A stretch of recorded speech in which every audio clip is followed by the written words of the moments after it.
Question number 1 ये कह रहा है कि देख लीजिए, पहला क्वेश्चन जो है वो सीटिंग अरेंजमेंट से पूछा गया है कि ये सीटों की एक पंक्ति है जिसमें ए जो है बी के बाईं ओर बैठा है। ए जो है बी के बाईं ओर बैठा है और दूसरा स्टेटमेंट ये है कि सी जो है बी के दाएं ओर बैठा है। इस तो मध्य में कौन बैठा है? सिंपल सा क्वेश्चन है कि ए बी के बाईं ओर है और सी जो है बी के दाईं ओर है, तो बीच में कौन बैठा है? सिंपल सा है। एक दो स्टेटमेंट है, एक तो ये कह रहा है, एक दूसरा यहाँ पे है। दोनों स्टेटमेंट को हम लोग चलो बना लेते हैं, इसको एक सीटिंग अरेंजमेंट कर लेते हैं। मान लीजिए ये सीट है, हम अपनी शुरुआत करेंगे जिनमें दोनों में कॉमन है, बी यहाँ भी है और बी यहाँ है, तो हम बी को रखते हैं यहाँ पे। बी को हम यहाँ रख देते हैं। अब ये कह रहा है कि बी ए जो है बी के बाईं ओर है, तो बायां हो गया इधर, बाईं ओर हो गया, और ये हो गया दाईं ओर हो गया, दायां साइड हो गया। तो बी के ए जो है बी के बाईं तरफ है, बी के बाईं तरफ है, यानी ए यहाँ पे है और ये कह रहा है कि बैठा है। और सी जो है बी के दाहिनी तरफ है, दाहिनी तरफ है, तो सी जो है दाएं तरफ हो गया, यहाँ पे है, तो बीच में कौन आ गया? बी आ गया। तो इस तरह आपका राइट आंसर हो गया बी। बी जो है सबके बीच में बैठा हुआ है। ए बी सी ये हो सकता है, या फिर जो है यही आपका आंसर हो जाएगा। चलिए हम लोग जो है दूसरा क्वेश्चन देखते हैं। यहाँ भी कथन और ये जो है डाटा सफिशिएंसी का है कि पर्याप्त है कि नहीं है। क्वेश्चन ये है कि सुरेश कहता है कि उसके पास 10 किताबें हैं। ठीक है, सुरेश के पास 10 किताबें हैं, अच्छी बात है। लेकिन दूसरा कथन ये है कि सोनिया भी कह रही है, सोनिया ये कह रही है कि सुरेश के साथ उसकी 5 किताबें साझा कर दी है। अब दो लोग यहाँ पे हैं, एक तो सुरेश है, सुरेश ये कह रहा है कि भाई हमारे पास 10 किताब है। लेकिन इसी में सोनिया कह दे रही कि जो सुरेश के पास 10 है उसमें से 5 किताब उसकी है, उसकी मतलब शेयर है, 50-50 का है। अब ये बता रहा है कि इस कथन से आप कोई निष्कर्ष निकाल सकते हो क्या? पहला कथन क्या अकेले से निष्कर्ष निकल सकता है कि उसके पास, सुरेश के पास कितनी किताबें हैं? आप नहीं बता सकते। 10 हैं क्योंकि 5 उसके पास है, तो 5 कौन सी उसके पास हैं जो साझा करता सोनिया से? इससे ये भी क्लियर नहीं हो रहा है। कथन 2 से ये नहीं निष्कर्ष निकल पा रहा है कि सोनिया के पास कितनी किताबें हैं और कौन सी किताबें हैं। दोनों कथन पर्याप्त हैं, दोनों कथन भी पर्याप्त नहीं है। दोनों भी मिला लोगे तब भी सोनिया के पास कितनी किताबें नहीं पता चलेगी, और ना ही उसके पास के जो है कितनी किताबें हैं और कहते कैसी किताबें, वो भी नहीं कर पाओगे। तो दिए गए जानकारी में इस प्रश्न नहीं जान सकते, इसे नहीं जान सकते हैं। चलिए तीसरा क्वेश्चन देखते हैं कि एक कार में 2 माँ 2 बेटी बैठी हैं, तो कार में कुल कितने लोग हैं? एक कार है भाई, एक कार है, मान लीजिए ये कार है, कार है। कह रहा है स्टेटमेंट कि एक कार में 2 माँ हैं, 2 माँ हो गई, 2 बेटी हो गई। अब बताइए कुल कितने लोग कार में बैठे हैं? इस हिसाब से देखोगे तो 4 हो गए। और बहुत होशियार लोग होंगे, कहेंगे भाई एक तो ड्राइवर भी होगा, तो ड्राइवर भी होगा, तो इस हिसाब से देखोगे तो 5 हो जाएगा। लेकिन भाई साहब स्टेटमेंट में कहीं ड्राइवर की बात नहीं है। हो सकता है इसी में से 2 महिलाओं में से, 2 माँ में से कोई चला भी रही हो, तो हमारा ड्राइवर से कोई मतलब नहीं है। हम इस 4 को देख रहे हैं कि 2 माँ हैं, क्योंकि हमारा अपना दिमाग नहीं लगाना होता। रीजनिंग में जो चीज़ दी है हम उसी को फॉलो करेंगे। 2 माँ हैं, 2 बेटी हैं, तो कुल कितने लोग हैं? इस हिसाब से जोड़ोगे तो 4 लोग हैं। 4 का इसमें कोई ऑप्शन है नहीं। अब ये क्वेश्चन इस तरह से सिंपल सा है ना, ये तीतर के आगे तीतर, तीतर के पीछे तीतर जैसा क्वेश्चन है। 2 माँ हैं, देख लीजिए, एक माँ है, माँ है, माँ की एक बेटी है और उस बेटी की एक बेटी है। ठीक है, मतलब इसकी नानी भी साथ में बैठी है। कुछ समझ में आ रहा है कि नहीं? एक तो माँ है, माँ की एक बेटी है, उसकी बेटी बैठी है, और बेटी की शादी हो जो उसकी बेटी बैठी है, मतलब इसकी जो है नानी भी बैठी हुई है। ठीक है, तो इस तरह से 3 लोग हैं, कुल कुल 3 लोग हैं। एक जो है बड़ी वाली माँ है, बड़ी वाली माँ है यानी नानी कह सकते हो। नानी की जो है पोती बैठी ही है, नानी की जो है पोती बैठी है, और नानी की बेटी भी बैठी है। तो 3, ये 2 माँ हो गई, क्योंकि इसकी बेटी ये है और इसकी बेटी ये है, तो 2 माँ हो गई, और ये 2 बेटी है ही हैं। ये दोनों बेटी हो ही गई, किसी ना किसी की बेटी हैं, तो 2 बेटी 2 माँ, कुल बराबर 3। 3 लोग कार में बैठे हुए हैं, तो राइट आंसर 3 का है। चलिए चौथा क्वेश्चन देखते हैं कि दया का भाई अमित है। ठीक है, दया दरवाजा तोड़ देता है सीआईडी में, कोई बात नहीं। यहाँ पे पूछा कि दया जो है, दया का भाई अमित है। ठीक है, होगा। दया चंद्रा का बेटा है। ठीक है, चंद्रा का भी बेटा हो गया। विमल चंद्रा के पिताजी हैं, पिताजी भी आ गए। तो बताइए कि अमित का विमल से क्या संबंध है? क्या दादा है, पुत्र, भाई, पोता, क्या लगता है, ये बताना है। तो चलिए शुरू कर देते हैं हम लोग, इसको एक एक से जोड़ना शुरू कर देते हैं। दया का भाई अमित है, तो दया और अमित दया और अमित ये दोनों भाई हैं भाई, इसमें कोई डाउट तो है ना, स्टेटमेंट में है। फिर कह रहा है कि दया चंद्रा का बेटा है। दया क्या है? दया जो है चंद्रा का बेटा है। दया मतलब चंद्रा का बेटा है दया, ये स्टेटमेंट कह रहा है बेटा है। अब उस सर अब देख लेते हैं, फिर बोल रहा है कि विमल जो है चंद्रा के पिता हैं। विमल जो है चंद्रा के पिता हैं। विमल चंद्रा के पिता हैं। तो विमल हो गए, विमल हो गए चंद्रा के पिता है। ये भी यानी बेटा है इसका, यानी विमल का बेटा चंद्रा है, चंद्रा का बेटा दया है, और दया और अमित भाई भाई हैं। तो अब बताइए कि अमित का विमल के साथ क्या संबंध है? ये है अमित है और यहाँ पे है विमल जी। क्या लग रहे हैं भाई? यहाँ पे देखो ये दोनों भाई हैं, दया और अमित भाई हैं। दया के जो है पिताजी हैं चंद्रा, चंद्रा के पिताजी हैं विमल। तो ये क्या लग रहे हैं? दया के जो है विमल क्या लगते हैं भाई? दादाजी लग रहे हैं। इसी प्रकार अमित दोनों भाई हैं तो इसके भी दादाजी हो गए। तो अमित विमल का क्या लगता है? दादा लगता है? अरे नहीं, दादा नहीं, पोता लगता है। अमित जो है विमल का क्या लगता है? पोता। तो राइट आंसर है पोता। इसी तरह कोई भी क्वेश्चन जो बनाया जाएगा आप एक एक जोड़ के उसको आसानी से बना सकते हैं। पांचवा क्वेश्चन ये कहता है कि सोहन अपने घर से 15 किलोमीटर उत्तर की ओर गया। ठीक है, जाने तो सोहन गया 15 किलोमीटर गया। हम शुरू कर देते हैं। फिर पूछ रहा है, फिर पश्चिम की ओर उसने 10 किलोमीटर की यात्रा की। फिर वो दक्षिण पश्चिम मुड़ गया और 10 किलोमीटर चला गया। उसके बाद वह अपनी बाईं तरफ घूमने लगा। तो बताइए कि वो अब किस दिशा में है? शायद जाहिर सी बात है, चलिए हम इसको देख लेते हैं। ये होती है दिशा, नॉर्थ हो गया, ये साउथ हो गया, ये ईस्ट हो गया और ये हो गया वेस्ट। ये कह रहा है कि मान लीजिए ये पॉइंट है, यहाँ से जो है सोहन एक लड़का है, पगला गया है, जो चल रहा है अब उत्तर की दिशा, मतलब ऊपर की तरफ जा रहा है, तो उत्तर की तरफ जा रहा है। 15 किलोमीटर चला गया पैदल घूमता घूमता। ठीक है, चलने दो, जाने दो। उसके बाद क्या कह रहा है कि वहां से वो पश्चिम की तरफ मुड़ गया। पश्चिम की तरफ मुड़ेगा मतलब वेस्ट की तरफ, इधर मुड़ गया। तो कहाँ चला गया भाई? 10 किलोमीटर ये फिर इधर पश्चिम की तरफ गया। अब कह रहा है कि पश्चिम की तरफ गया तो अपनी बाईं ओर घूम घूम के चलने लगा, बाईं ओर। अब इधर जा रहा है तो बायां साइड इसका ये हो गया, दाहिना साइड इधर हो गया। तो इस तरफ मुड़ जाएगा। ठीक है, मुड़ गया। अब इधर जा रहा है। किस तरफ जा रहा है? अब ये जा रहा है साउथ की तरफ जा रहा है भाई, दक्षिण की तरफ। इधर से आया था उधर ऑफिस जा रहा है।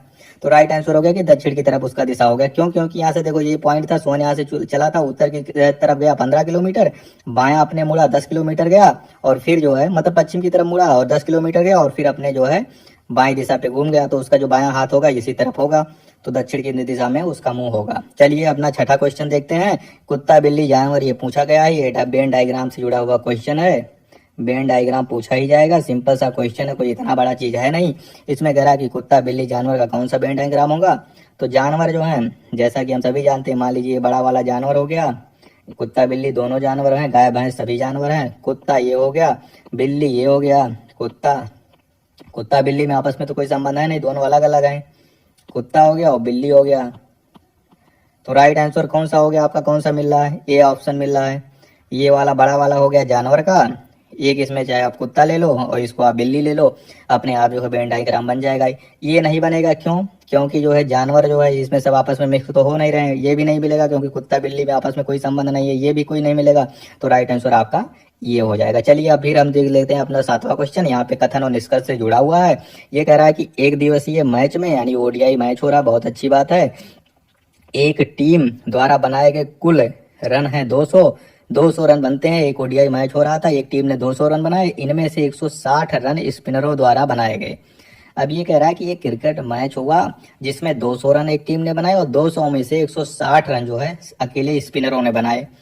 तो ठीक है, निष्कर्ष क्या निकल रहा है? निष्कर्ष ये निकल रहा है कि टीम में 80% स्पिनर हैं, और दूसरा निष्कर्ष ये निकल रहा है कि शुरुआती बल्लेबाज स्पिनर थे। हो सकता है सचिन जो है, जैसे सचिन स्पिन बॉलिंग करते थे, हो सकता है उन्होंने शतक अकेले मार दिया हो भाई, 150 रन मार दिया हो। तो 200 में से जो है हो सकता है स्पिनर ही भाई स्पिनर में काउंट होंगे। 80% टीम में स्पिनर हैं। चलिए अब इसका निष्कर्ष दोनों सही है कि गलत है इसको देखते हैं। टीम में ये कह रहा है कि 80% स्पिनर हैं और दूसरा कह रहे हैं कि शुरुआती स्पिनर जो है बल्लेबाज स्पिनर थे। क्या ऊपर वाले कथन से ये दोनों निष्कर्ष निकल रहे हैं? मतलब एक टीम थी, एक टीम ने जो है ओडीआई में 200 रन बनाए, 200 में से 160 रन जो है स्पिनरों ने अकेले बनाए। बस इतनी सी बात है। क्या हम इससे कोई निष्कर्ष निकाल सकते हैं कि टीम में क्या 80% स्पिनर है? ये कौन सा निष्कर्ष कैसे निकाल लोगे इसमें भाई? हो सकता है सचिन ने अकेले ही बना दिया हो 50 रन, मतलब 100 रन बना दिया हो, बाकी सबने मिलकर बनाया हो। जो पुचल्ले 4-5 जो है स्पिनर रहे हो, हरभजन सिंह और बाकी सब रहे हो, अनिल कुंबले बाकी लोग, या फिर कुलदीप अब आ गया, कुल्ली रहा हो, या फिर जो है और कौन सा यार, कई सारे जो स्पिनर आ गए हैं। तो ये भी इससे निष्कर्ष आप नहीं निकाल सकते और ना ही ये कह सकते हो कि शुरुआती बल्लेबाज स्पिनर रहे हो सकते हैं ऊपर वाले सारे आउट हो गए हों, लास्ट वालों ने ही सब बनाया बनाया हो, स्पिनर ही खेल रहे हों। कभी कभी की टेस्ट में इंडिया जो है 5-5 4-4 स्पिनर अकेले खिला देती है। तो लेकिन निष्कर्ष ये नहीं निकल सकता, हम ऊपर वाले किसी भी कथन से ये नहीं कह सकते कि टीम में 80% स्पिनर हैं और ना ही हम ये कह सकते हैं कि शुरुआती बल्लेबाज स्पिनर थे। इन ऊपर वाले जो है कथन से हम ना तो कथन एक निकाल सकते हैं कि 80% स्पिनर है, ना हम ये बता सकते हैं कि शुरुआती बल्लेबाज स्पिनर थे। ये भी कोई निष्कर्ष हम उससे नहीं निकाल सकते।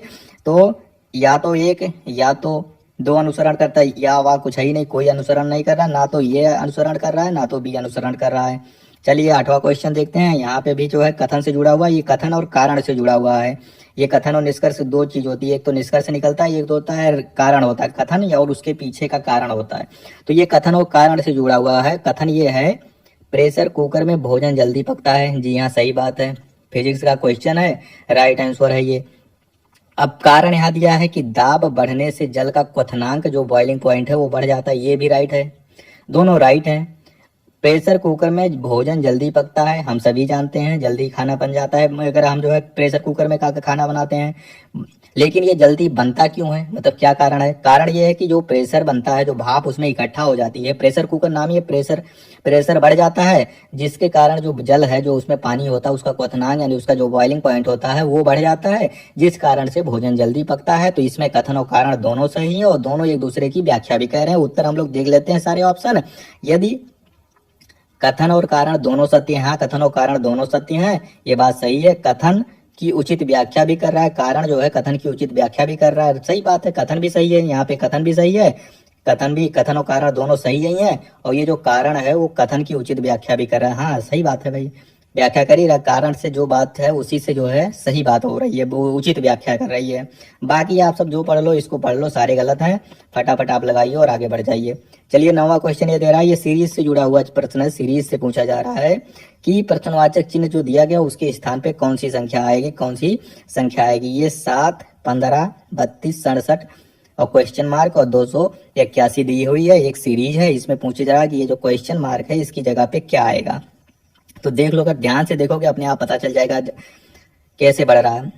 7 का 15 हो गया, 15 का 32 हो गया, 32 का 67 हो गया, यहाँ क्वेश्चन मार्क और उसके बाद 281 हो गया। तो क्या बन क्या रहा है, हमारे हिसाब से ये लग रहा है कि भाई एक बार में जो है कम से कम डबल हो जा रहा है। क्योंकि देख लो 7 दूनी 14, 14 से 1 बढ़ गया, 15 दूनी 30, 2 बढ़ गया, और 30 दूनी 60, मतलब 32 दूनी जो है, 32 दूनी कितना हो जाएगा 64, 64 के बाद 3 और ज्यादा बढ़ गया। अब उसके बाद क्या आ जाएगा, जो बढ़ने का क्रम अगर ध्यान से देखोगे तो 7 में पहले 2 का गुणा किया गया है, हो गया 14, और इसमें 1 जोड़ दिया गया है और ये हो गया 15। ठीक है, अब 15 के साथ क्या किया गया, 15 के साथ फिर 2 का गुणा किया गया, 15 दूनी 30 हो गया, और इस बार इसमें 2 जोड़ दिया गया तो ये हो गया 32। इसी क्रम में ये बढ़ रहा है। अब 32 को फिर 2 से गुणा कर दीजिए, 2 से गुणा करते जाइए, दूना कर दीजिए, तो ये हो जाएगा 64। और 64 में जैसे 1 यहाँ ऐड हुआ था और यहाँ पे 2 ऐड हुआ था, तो इस बार 3 ऐड हो जाएगा, तो ये हो जाएगा 67। अब 67 के बाद क्या आ जाएगा, इसमें 2 का आप गुणा कर दीजिए 67 में, 7 दूनी 14 का 4 हो गया, 6 दूनी 12, 1 13 हो गया, और कितना यहाँ पे 3 जुड़ा था, यहाँ पे 4 जुड़ जाएगा, तो ये हो जाएगा 138। आपका राइट आंसर 138 हो जाएगा। अगर 138 आपके आंसर में दिख रहा है तो सीधे टिक मारिए और आगे बढ़िए, समय की वेस्ट मत करिए। चलिए अब फिर हम आ गया, एक और स्टेटमेंट दिया है, एक और दिया है, ये यहाँ भी स्टेटमेंट है और कंक्लूजन पूछा जा रहा है। चलिए इसको भी देख लेते हैं। ये इनइक्वलिटी से जुड़ा हुआ क्वेश्चन है। ये कह रहा है कि P जो है या तो greater than equal to Q है, और Q जो है greater than equal to R है, R इक्वल टू यस है, यस इक्वल टू जो है इक्वल टू या ग्रेटर देन T है, T ग्रेटर देन U है, U greater than equal to V है, V जो है इक्वल टू W है, एंड W जो है लेस देन X है। दो कंक्लूजन दिए हैं, क्या P greater than equal to U है या फिर जो है P जो है ग्रेटर देन U है। क्या राइट आंसर इसमें हो सकता है, क्या ये ओनली कंक्लूजन 1 फॉलोज, क्या कंक्लूजन ये वाला खाली सही है, या जो है कंक्लूजन 2 सही है, या दोनों सही है, या कोई नहीं सही है। अब इसमें ध्यान से देखोगे तो ये ही बता रहा है इसमें, P यहाँ है और U यहाँ है, इन दोनों के बीच में संबंध पूछा जा रहा है। अब ये हो सकता है कि ये सब बराबर हो, अगर अगर सब बराबर हों तो P और U बराबर हो जाएंगे, लेकिन ये होना जरूरी नहीं है। लेकिन P जो है U से हमेशा बड़ा होगा। क्यों? क्योंकि कहीं भी जो है हमेशा बड़ा दिखेगा, या तो बड़ा होगा या तो बराबर दिया रहा है। तो बड़ा बड़ा बराबर बड़ा और बड़ा, ये सीधा यहाँ से अगर P को उठाओगे U से तो ये वाला ऑप्शन आएगा। तो राइट आंसर अपना है कि P जो है ग्रेटर देन U है। तो कंक्लूजन 2 जो है वो फॉलो करता है। A के बारे में हम 100% नहीं कर सकते हैं कि जो है P जो है ग्रेटर देन या इक्वल टू 1 ही होगा, तो ये हम नहीं कह सकते हैं। राइट जो है एकदम जो 100% सही हो कि P जो है हमेशा ग्रेटर देन U होगा इस कंडीशन में, क्योंकि कहीं भी जो है लेस देन का साइन बीच में नहीं आ रहा है, ग्रेटर देन ही आ रहा है। तो कंक्लूजन 2 जो है राइट है, दोनों सही नहीं है ना, तो ये सही है। तो हमारा राइट आंसर होगा। इस प्रकार हमने जो है रीजनिंग के 10 क्वेश्चन सॉल्व कर लिए हैं। अगर आप लोगों को ये वीडियो अच्छा लगा हो तो प्लीज लाइक शेयर सब्सक्राइब कर दीजिएगा। अगले वीडियो में हम लोग जो है रीजनिंग के 10 और क्वेश्चंस को पढ़ेंगे।